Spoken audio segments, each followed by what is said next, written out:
front of 7-Eleven with our guest host, Ryan Higton, and he's going to show us how to purchase a Slurpee the correct way. A few basics that you need to know. First, you need to make sure that you bring your wallet.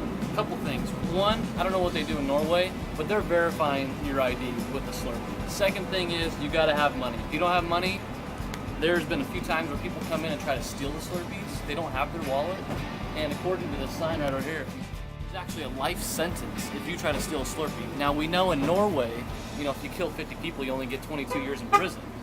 But hey, here in the United States, if you try to steal a Slurpee, life in prison. So first thing, bring your wallet, ID, bring some cash, and get ready to go. The second basic you need to know in order to buy a Slurpee is find which size that fits you best. Okay. Personally, I try to stay away from the small ones because they like to fall out. I go for the clear ones so you can see what type of Slurpee you're going to get. That's really important in the Slurpee process.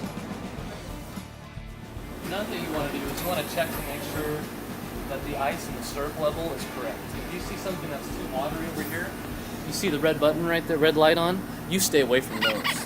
That's like a disease you don't want to be infected with.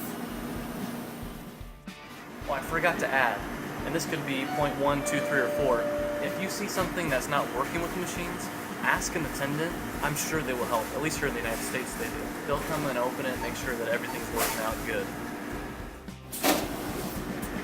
Once they check it, go ahead and let them close it up, proceed with your experience, and go through those basic steps that we've been talking about.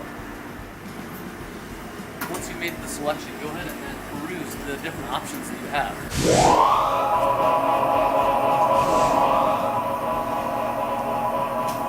Again, making sure that everything's working properly.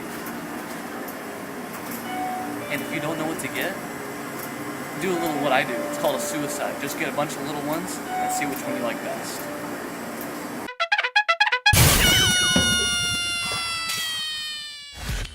Once you've got your cup, you've made your selection, first rule is, once you get it, is to put the lid on. It gives you extra space. You don't want to put it fills on top, then you can't get the lid on. So next thing is, go choose your lid, get your ingredients, and get going.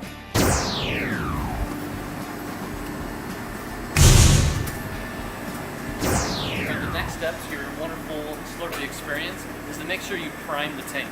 You don't ever want to go straight in there unabandoned. You want to make sure that you pull it first before you put the cup under so it's nice and primed so you don't get any liquid that you don't want. So we're primed and ready to go. Another key is stop every so often, check your progress. You know there's going to be air bubbles in there, so another key thing is you can get it on a flat surface. Get the air bubbles out, and you can continue getting your Slurpee. Again, prime always.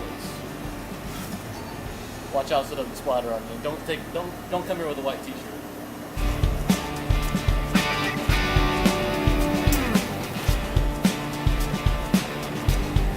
Wow, that looks really good. That's how you do it. Next step, obviously, choose the right straw. I always go for the long straw. Make sure you inspect it, because actually, in real life, I just inspected this, and this is actually sealed at the top. The bottom's open. This ain't gonna work. So make sure you inspect your straw. That's very important. You don't want to leave the store and not be able to have the straw with a little spoon at the end. This is too short, way too short. Fully inspect it. Looks good to me. Make sure you always hit it on the top.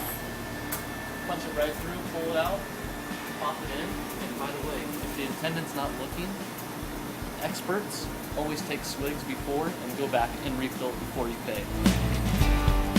A couple things you want to do at the end of your experience is always remember you can accessorize your Slurpee. I usually try to stay away obviously from the liquids and from the chips, but a Reese's Pieces, never a bad option. So make sure you check out the aisles to accessorize. Don't be afraid to go for the king size as well, okay? They don't hate here in the United States.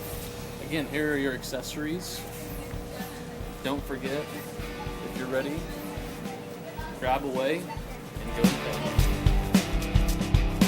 Everybody's happy, you and Lincoln. Okay. Yeah.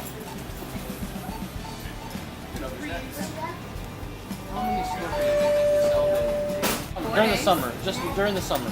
during Warm, summer? warm day. How many? Warm though? Probably over 50 50 days. days? Wow. 50 happy customers.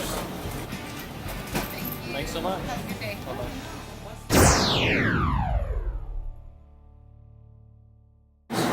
How would you feel if you went to a 7-Eleven that didn't have Slurpees? Would you feel bummed? Would you be sad? That's great. Thank you.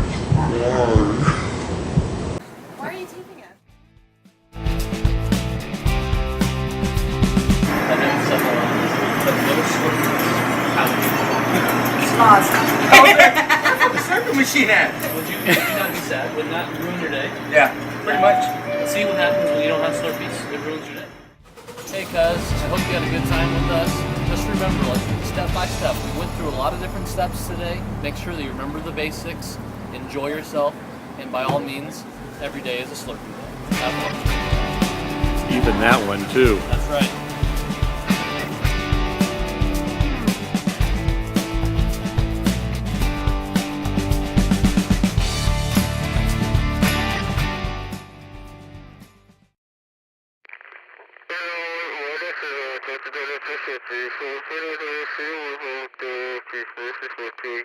What is it?